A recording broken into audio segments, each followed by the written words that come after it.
Hello everyone, factoring today's second video, doing JMA Friday for today's second video. So as always on a Friday, we're having a look at the weather for the month ahead. It's a month ahead look ahead with GWV and CFS V2 bars. It's going to take us pretty much to the end of August, so this is going to be an August look ahead.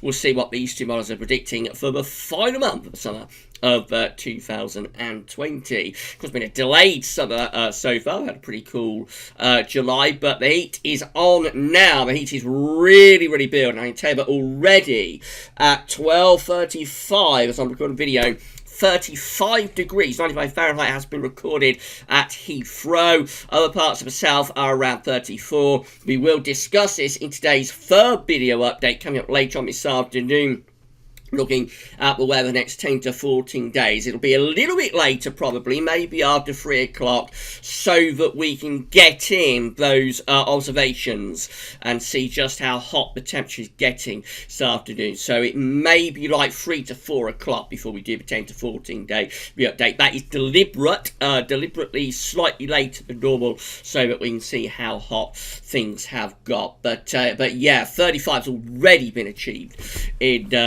at Heathrow, so it's a phenomenally hot day out there down in the south anyway.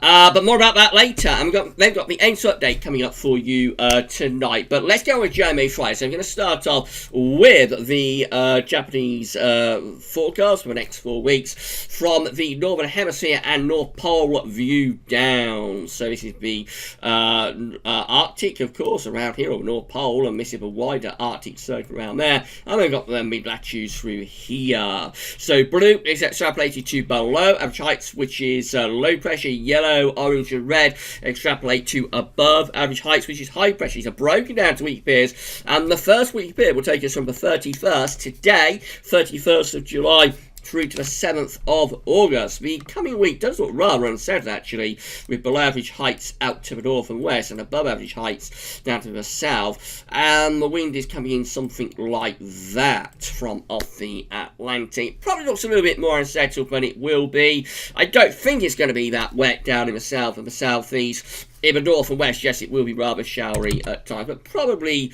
not quite as unsettled as you might have thought from that 500 millibar height anomaly. Week 2 brings high pressure back.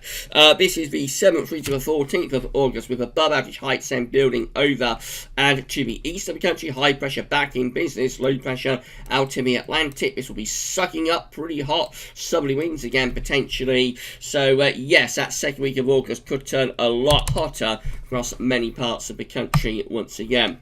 And then weeks 3 and 4 will take us from the 14th to the 28th of August, still suggesting a bit of a ridge close to the east and the southeast country, low pressure up here. So it's a weak signal. It's a 2-weekly anomaly, so it might be transitional, but certainly it looks as though there could be some pretty warm weather involved with that as well, I think, with winds at least at times coming up from the south. Again, it could be something like the third week is anticyclonic and high pressure dominated and quite hot, and the fourth week might turn cooler and more unsettled. Something like that could be going on. But overall, I think the signals for this August could be a little bit warmer and drier from the JMA compared to the July that we are just leaving.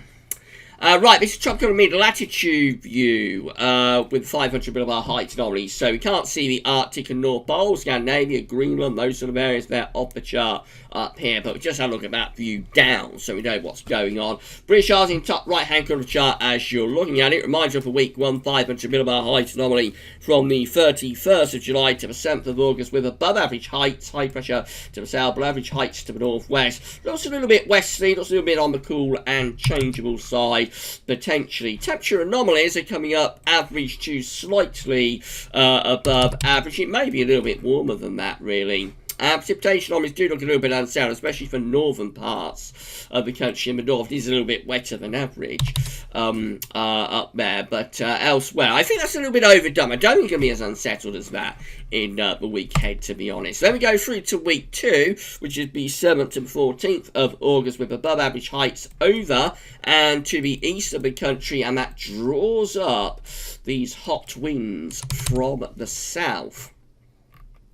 So temperatures are lifting up again in this week. We're going significantly warmer than average on a temperature scale, 1 to 2 degrees above average. Many parts of Europe going to around 2 to 3 degrees above average. So pretty hot there through the second week of August, and going drier as well, of course, as high pressure takes over. So it does turn drier also. And then weeks 3 and 4, not a lot to go on really, but there is some above average heights still to our east, a weak area, and probably just generally drawing up a southerly flow at least for a while. Temperature anomalies are close to or a little bit above average. Come over here, you see it is still quite warm across many parts of Europe. It's not as hot as it is in week 2 though. Still relatively dry as well, so it's a little bit drier than average in most parts of the country. I think essentially there's a lot of high pressure on offer through this August, but there could be some sort of deterioration going on late on. That would be my guess about what's happening there. It's a little bit transitional, something a bit more unsettled for the last week, but otherwise quite a bit of high pressure, quite a lot of warm and dry weather on offer with this August. Let's have a look at CFS V2 then and see how that compares. So this is the 500 millibar height anomaly again for week 1. Takes us from the 31st of July to the 6th of August with below average heights to the north and bringing in like a westerly flow. Above average heights down the south. Again, you look at that and think it's going to be a very unsettled week. I don't think it's going to be that unsettled. There will be rain at times, particularly in the north and west, but down in the south, southeast, I think even in the coming week, there will be quite a bit of dry weather to enjoy. Week 2 is a 7th to the 13th of August. Above average heights then sitting over and just to the east of the country, below average heights out to the northwest. This should be pulling up a hot southerly wind again. So JMA and CFS in agreement for weeks 1 and 2, definitely unsettled for week 1, dry and fine conditions come back for week 2, potentially turning hot in the second week of August as well. Week 3 is the 14th to the 20th of August. High pressure goes north. Starts to come a northern blocking feature. But average heights out to west. That's turning more unsettled, obviously. Could involve a fungi breakdown. And then probably eventually turning cooler and more unsettled. And then week 4 is the 21st to 27th of August. Again, not a lot to go on.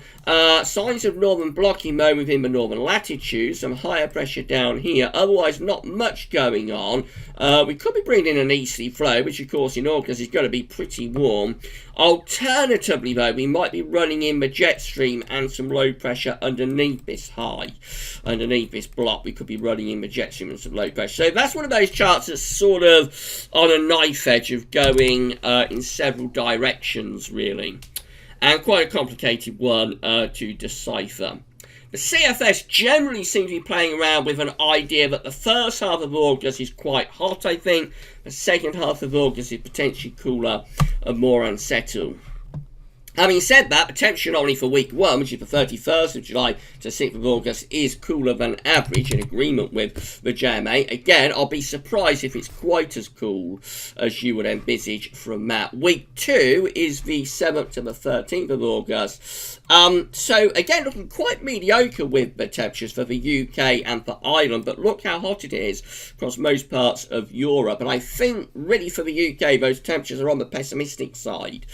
So I would expect that second week of August to be significantly hotter than average again, to be honest.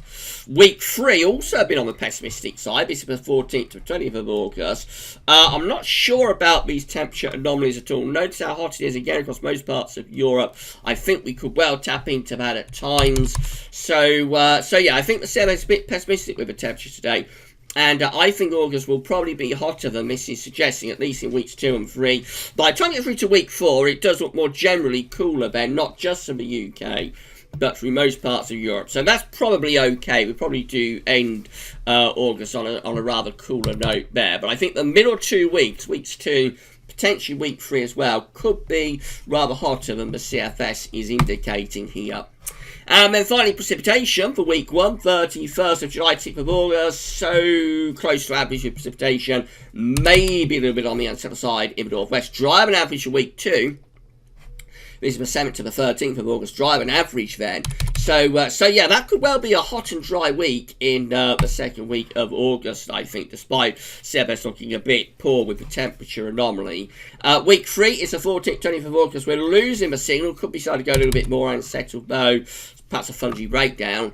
And then week 4, 21st of August, 27th. Again, no signal. We are losing the signal here for the 4th week, as we very often do. So we've got agreement between the two models for weeks 1 and 2, and the upshot is that we have a rather cooler, more unsettled interlude for week 1 in the coming days, but I'm not sure it's going to be quite as cool and quite as unsettled as you might envisage from these models, actually. Week 2 is looking generally dry and hot to me, although the CFS temperature normally looks a bit on the poor side. I think the second week of August could well bring heatwave conditions back, something to watch out for.